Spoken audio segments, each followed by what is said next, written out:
I found that nothing in life is worthwhile unless you take risks. Nothing. Nelson Mandela said there is no passion to be found playing small and settling for a life that's less than the one you're capable of living. Now I'm sure in your experiences in school and applying to college, and picking your major and deciding what you want to do with life, I'm sure people have told you to make sure you have something to fall back on. Make sure you got something to fall back on, honey. But I never understood that concept of having something to fall back on. If I'm going to fail, I don't want to fall back on anything. I want to fall forward. I figure at least this way I'll see what I'm going to hit. Without consistency, you'll never finish. So do what you feel passionate about chances. Don't be afraid to fail. There's an old test was 9 dots. And you had to draw 5 lines with a pencil within these 9 dots without lifting the pencil. The only way to do it was to go outside the box. Don't be afraid to think outside the box. Don't be afraid to fail. Be to dream big, but remember, dreams shoot goals are just dreams. Reggie Jackson struck out 2,600 times in his career, the most in the history of baseball, but you don't hear about the strikeouts. PO player, remember the home runs. Music fall forward. Thomas Edison conducted 1,000 failed experiments. Did you know that I didn't that? Because the 1,001st was the light bulb. Music fall forward. Every failed experiment is one step closer to success. Got to take risks, and I'm sure you probably heard that before, but I want to talk to you about why that some pretend you will fail at some point in your life. You will lose, you will embarrass yourself, you will suck at something, there's no doubt about it. And I know that's probably not a traditional message for a graduation ceremony, but hey, I'm telling you, embrace it because it's inevitable. In the acting business, you fail all the time. Early on in my career, I auditioned for a part in a Broadway musical. Perfect role for me, I thought.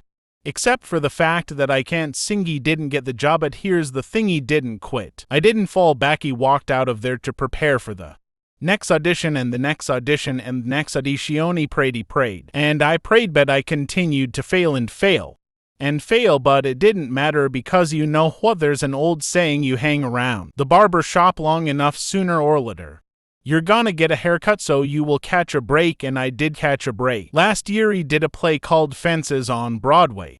But here's the kicker, it was at the Court Theater. It was at the same theater that I failed that first audition 30 years prior. The point is, every graduate here today has the training and the talent to succeed, but you have the guts to fail. If you don't fail, you're not even trying. I'll say it again, if you don't fail, you're not even trying to get something you never had. You have to do something you never did. Imagine you're on your deathbed, and standing around your deathbed are the ghosts representing your unfulfilled potential. The ghost of the ideas you never acted on, the ghost of the talents you didn't use. And they're standing around your bed, angry, disappointed, and upset. They say we came to you because you cold have brought us to life, they say.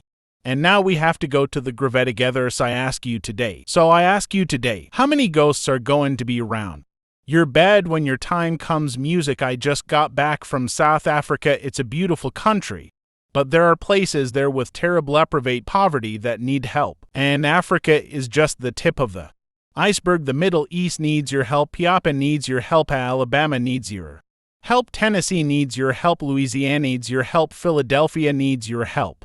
The world needs a lot, and we need it from you. Really do we need it from you young people. I mean, I'm not speaking for the rest of us up here, but I know I'm getting a little grayer. We need it from you, the young people, because remember this, you got to get out there. You got to give it everything you got.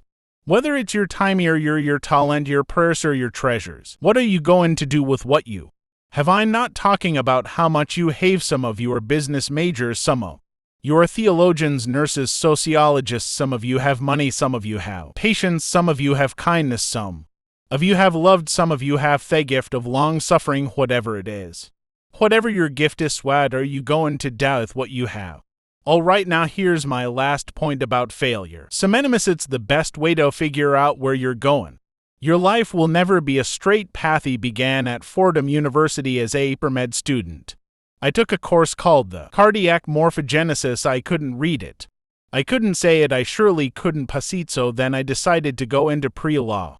Then journalism, and with no academic focus my grades took off in their own direction. I was a 1.8 GPA. The university very politely suggested that it might be better to take some time off. He was 20 years old. I was at my lowest point. And then one day, and I remember the exact day, March 7, 1975, I was helping my mother in her beauty shop. My mother owned a beauty shop up in Mount Vernon, and there was this older woman who was considered one of the elders in town, and I didn't know her personally, but I was looking in the mirror.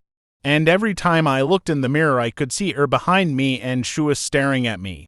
She just kept looking at me. Every time I looked at her, she kept giving me these strange looks. So she finally took the dryer off her head and Sage said something I'll never forget. She said, "Young boy, you have a prophecy, a spiritual prophecy." She said, "You are going to travel the world and speak to millions of people, music." And in the years that followed, just as that woman prophesies, I have traveled the world and I have spoken to millions of people through my movies, millions who up until this day couldn't see me, who up till this day I couldn't see while I was talking to them, and they couldn't see me. They could only see the movie. They couldn't see the real me that I see youth today. And I'm encouraged by what I see. I'm strengthened at what I see. Because taking risk is not just about going for a job.